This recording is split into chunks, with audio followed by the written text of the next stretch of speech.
RL Location Automobile. Pour toutes vos locations de voitures et utilitaires en Guadeloupe, faites appel à RL Location Automobile.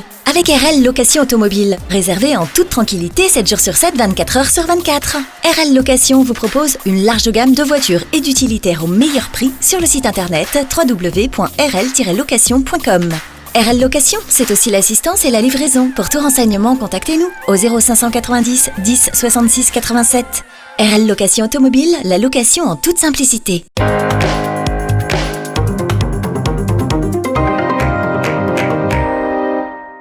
Avez-vous, vous aussi, rencontré des difficultés à passer des appels ce matin ? Pendant quelques heures, plusieurs milliers d'abonnés d'Orange ont subi des désagréments causés par une panne sur le réseau 4G de l'opérateur. Des numéros indiqués comme non attribués ont été signalés.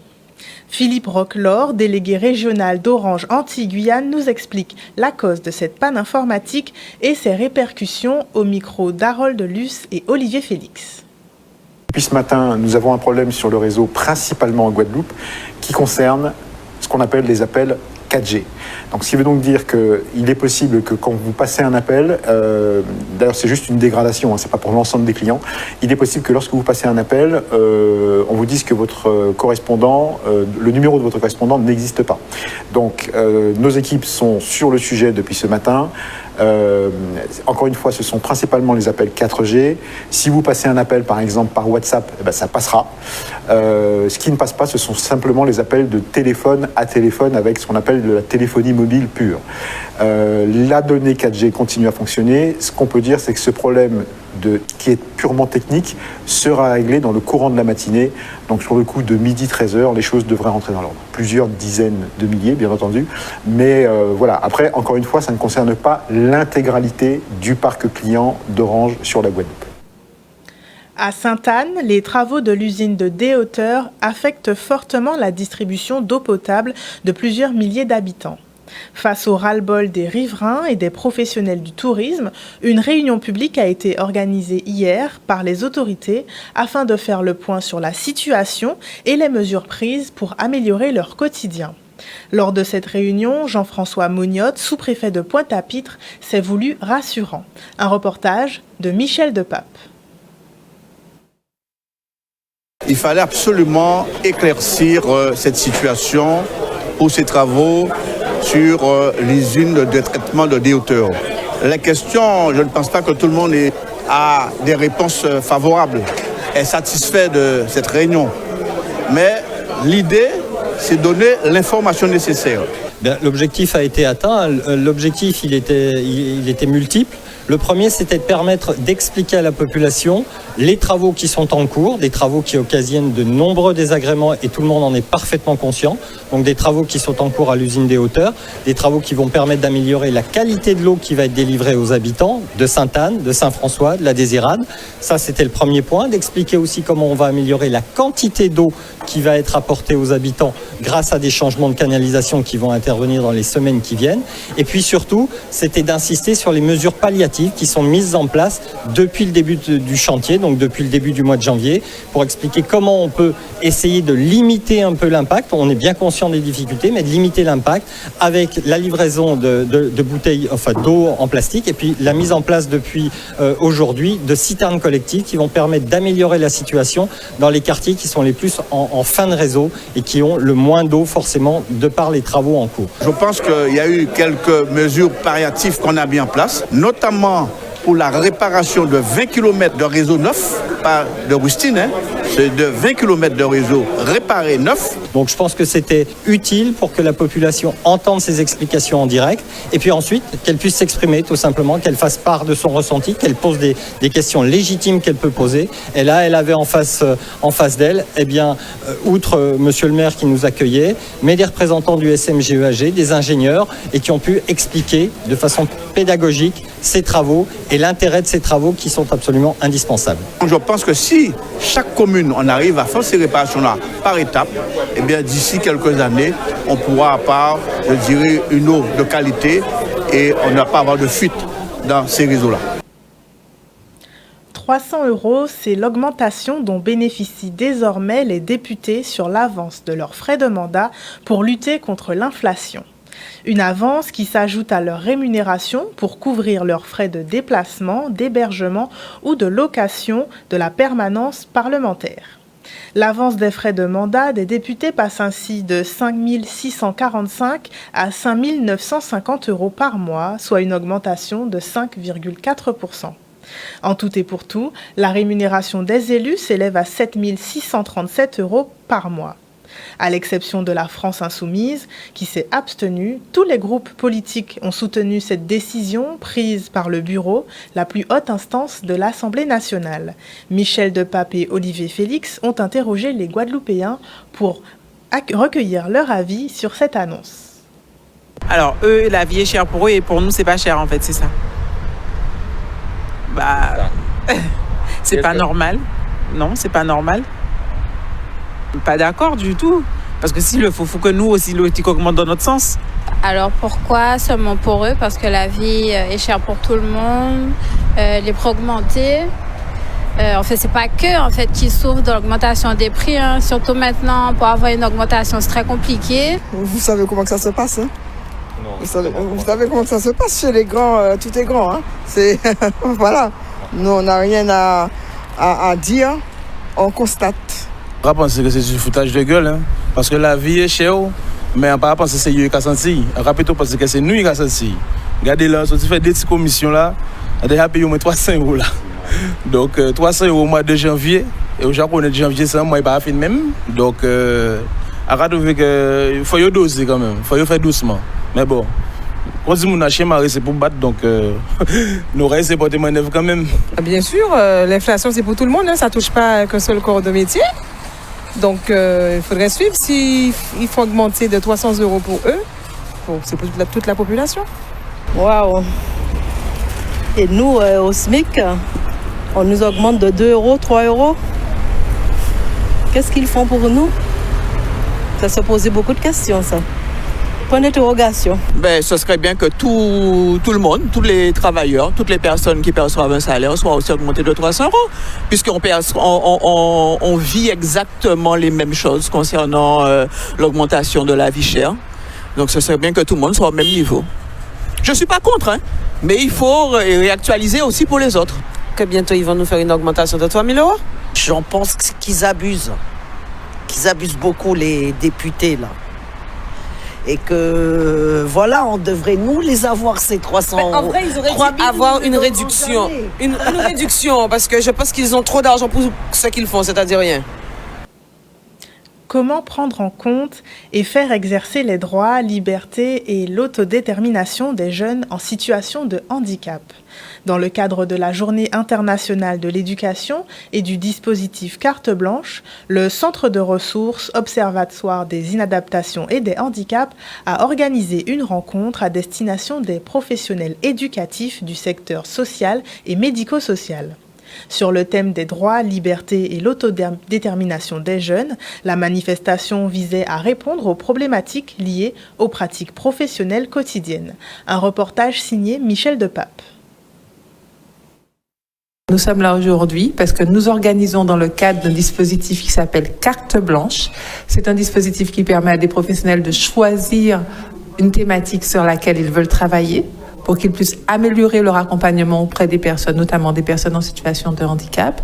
Et cette carte blanche est dédiée à la charte des libertés, des droits et des libertés de la personne accompagnée et à l'autodétermination. Nous sommes aujourd'hui le 24 janvier, c'est la Journée internationale de l'éducation, et nous avons choisi cette date pour cette rencontre entre professionnels qui doit leur permettre d'améliorer leur accompagnement auprès de leurs usagers. Les personnels des IME voulaient réfléchir sur la question de l'autodétermination.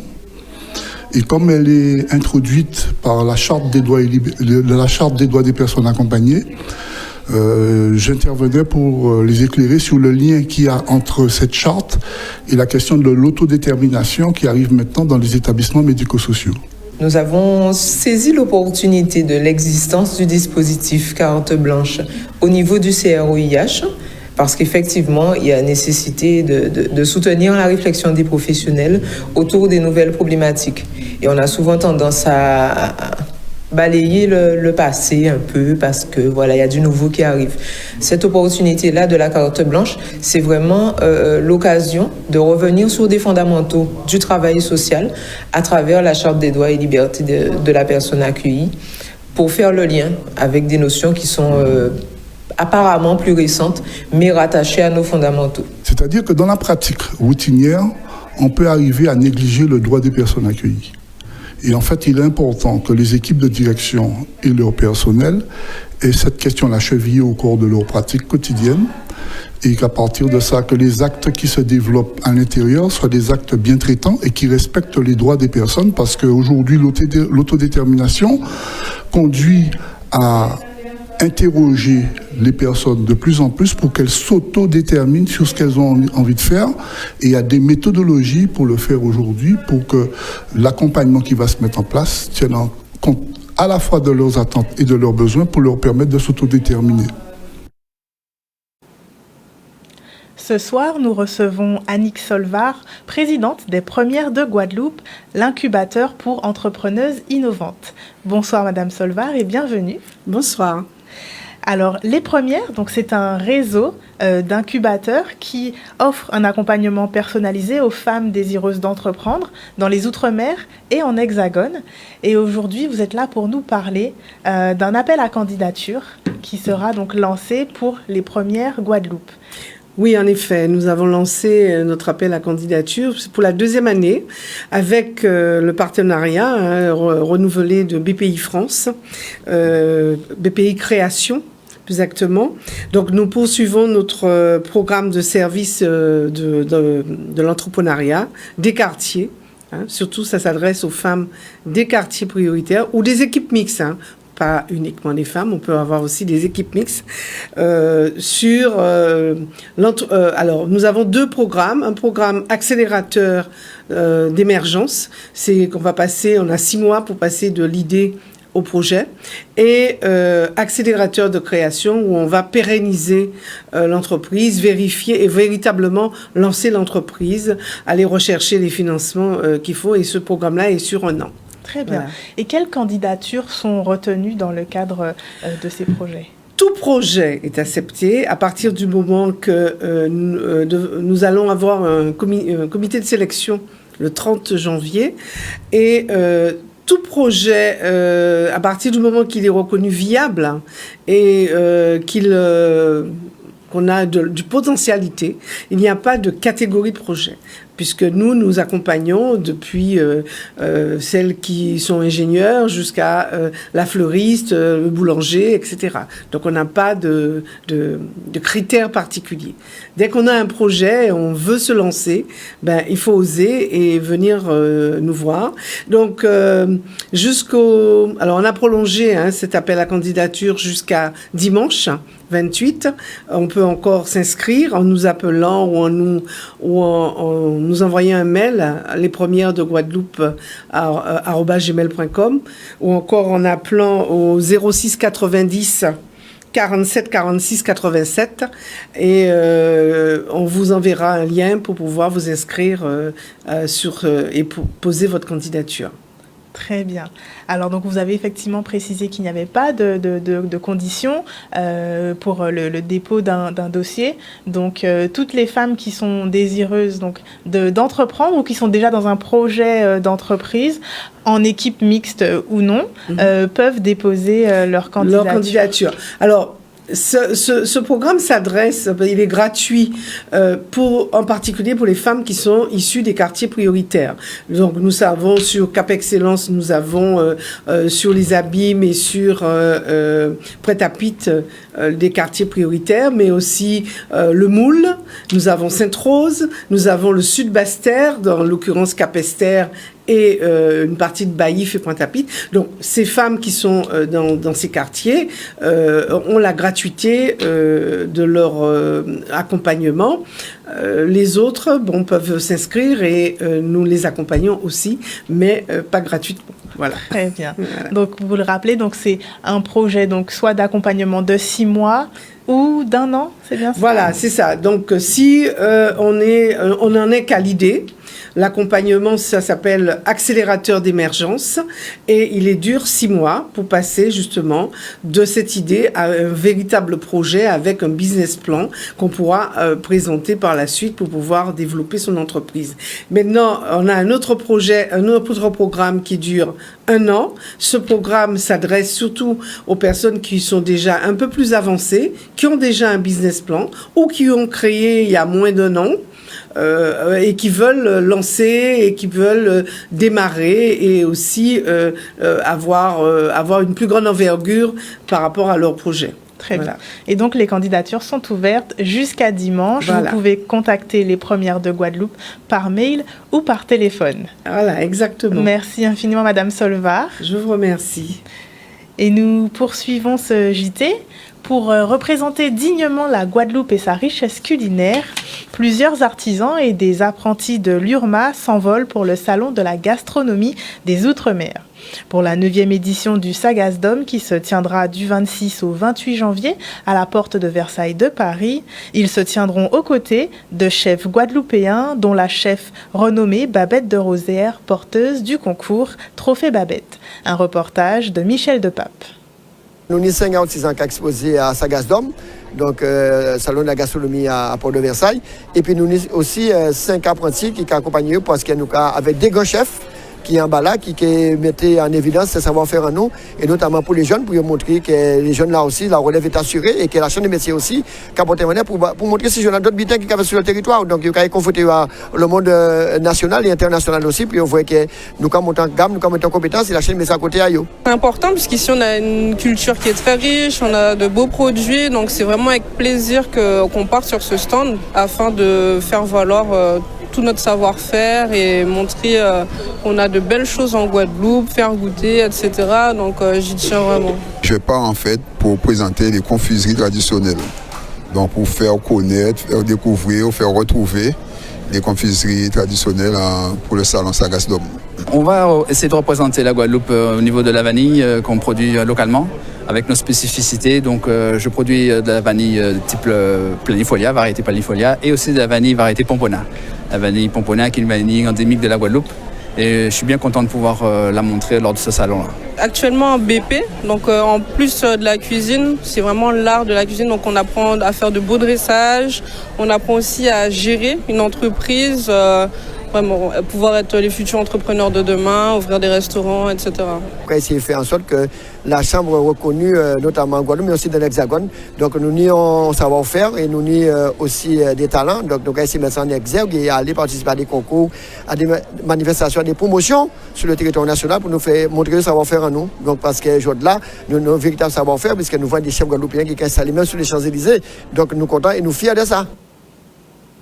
La vanille est à l'honneur dans le Nord-Bas-Terre cette semaine. La première édition de Vanille en nous, l'événement dédié à la vanille ultramarine, est lancée pour 3 jours autour de la culture et du savoir-faire liés à cette épice. Une convention organisée par l'APAGUA et l'association Provae à destination des professionnels et des producteurs de vanille a démarré ce matin à l'hôtel Fort-Royal de Déhay. Il s'est poursuivi par une visite d'une exploitation agricole cet après-midi à Sainte-Rose. Découvrez les images de cette journée dans le reportage de Solène Fèvre. Grâce à une coopération et une collaboration avec les planteurs de Martinique avec qui on travaille depuis quelques années, là on a officialisé un petit peu ce partenariat grâce au GAL des communautés de communes à la fois du Nord-Bas-Terre pour la Guadeloupe et de l'espace sud de la Martinique pour concrètement réaliser des rencontres croisées entre les producteurs de Martinique, de vanille de Martinique et les producteurs de vanille de Guadeloupe. Il était temps que nos consoeurs, nos confrères des Outre-mer, ici de la Caraïbe, qu'on se rejoigne et qu'on discute, qu'on échange, parce qu'on a une production quand même qui est fastidieuse dans le temps, mais qui a aussi son potentiel pour l'avenir de notre île en fait. Je suis tombé dans la vanille lorsque j'étais enfant.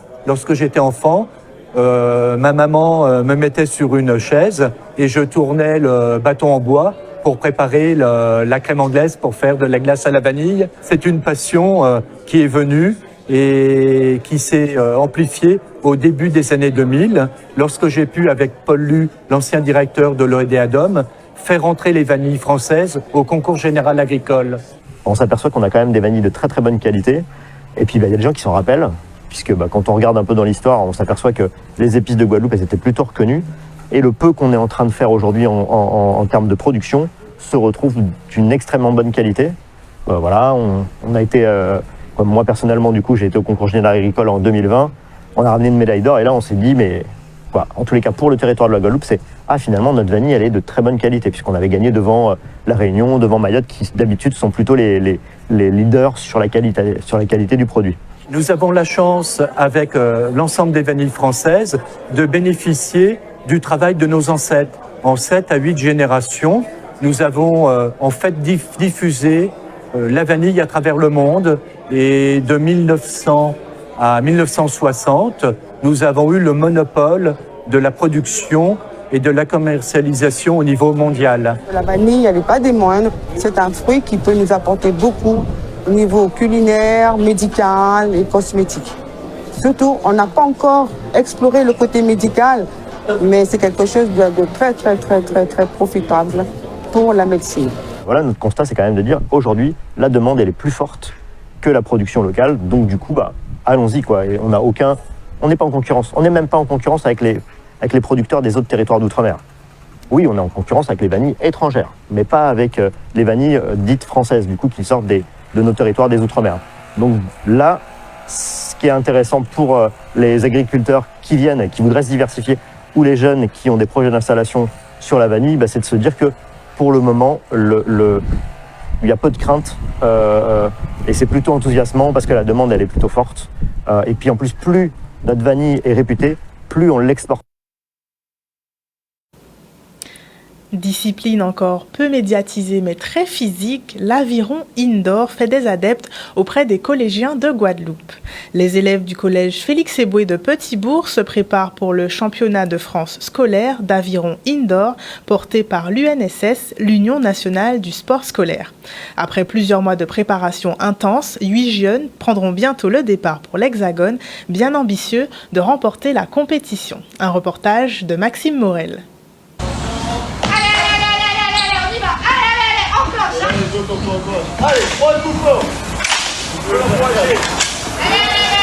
Ces jeunes, ils préparent un championnat de France d'aviron indoor en UNSS. On a préparé depuis 4 mois des entraînements pour qu'arrivé le jour de la finale, ils fassent 2 épreuves. Ils font un 1000 mètres et 4 fois 500 mètres, un relais. Il y a 2 équipes, une équipe fille et une équipe garçon. On se prépare depuis 4 mois et on a prévu de ramener la médaille à la maison et de tout donner pour la Guadeloupe.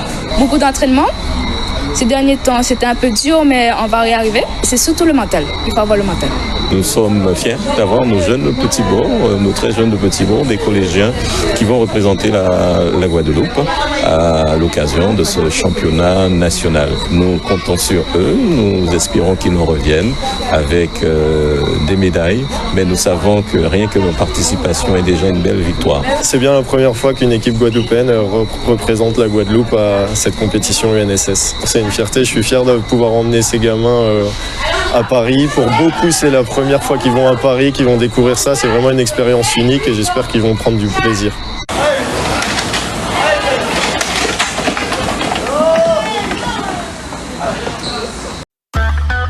O-News Radio, votre web 100% musique, 100% info outre-mer, nationale et internationale.